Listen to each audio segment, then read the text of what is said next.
Bonjour, aujourd'hui nous allons voir comment créer un tableau et le modifier. Donc là j'ai déjà préparé un tableau et nous allons voir comment en créer un. Donc nous allons dans Insertion et Tableau. C'est exactement la même chose que sous Office 2003. Donc là, voilà, vous allez dans Tableau et vous créez un tableau avec le nombre de cases et de lignes que vous désirez. Comme par ici, donc il y en a 5 et 5. Vous voyez, c'est exactement le même tableau que j'ai déjà rempli. Donc là vous remplissez, pareil. Vous appuyez sur la touche tabulation pour passer aux autres cellules. Je supprime et nous revenons donc au tableau que j'avais préparé à l'avance. Donc au niveau de ce tableau, vous pouvez donc pareil changer donc les couleurs. Donc là je vais changer toutes les couleurs. Vous pouvez le mettre en gras, vous pouvez le mettre en italique, en souligné. C'est exactement la même chose.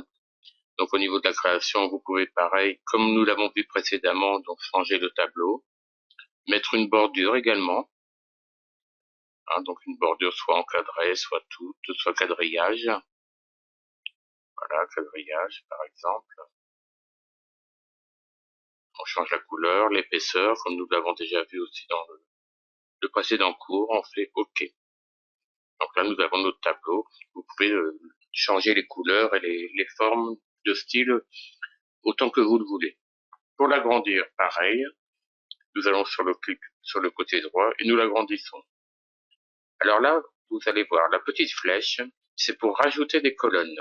Donc vous faites un clic droit et vous voyez insérer. Donc je vais insérer des colonnes à droite. Par exemple, si j'ai oublié de mettre une colonne pour mettre autre chose comme l'adresse mail ou autre. Donc là, vous avez à nouveau les colonnes. Si par exemple, je veux scinder cette cellule-là en deux, je fais un clic droit et je vais dans fractionner les cellules.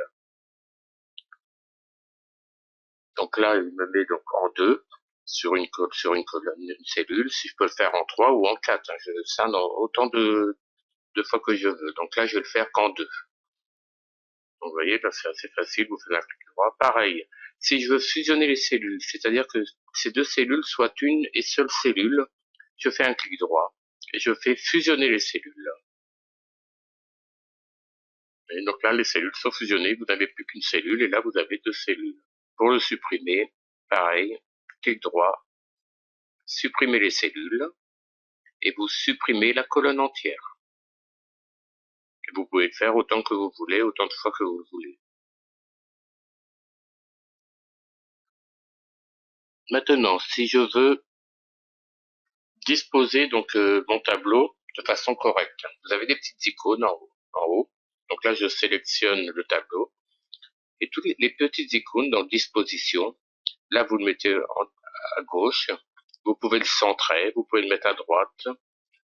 Ça le fait automatiquement et ça évite de tout faire manuellement. C'est quand même un gain de temps appréciable et beaucoup plus rapide. Donc là, je l'ai centré. Mais vous pouvez le mettre, vous voyez, à gauche et on va le recentrer. Très souvent, c'est ce qu'on fait, on centre le tableau.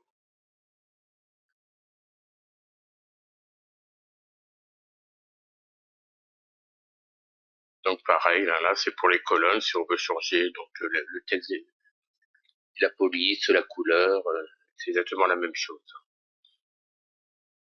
Donc maintenant, création, vous voyez, on peut changer, vous changez le tableau autant que vous voulez. Donc là, on met ça, on peut le changer autrement, c'est vraiment très très libre. Création, pareil, on va changer. Voilà. Ensuite, on va peut-être mettre une bordure. Tout dépend de votre présentation, de ce que vous voulez en faire et des couleurs que vous voulez mettre, de la bordure, simple, tout. Quoi qu'il en soit, vous pouvez le supprimer à chaque fois. Donc là, si par exemple, je veux supprimer toutes les colonnes pour l'impression, faut pas qu'on voie à l'impression, je vais dans Création, Bordure et aucune bordure. Si bien qu'à l'impression, vous ne verrez pas les colonnes. Donc le document se présentera sous Word comme ceci. Si vous voulez remettre les bordures, pareil, vous retournez dans Bordure et vous rajoutez des bordures.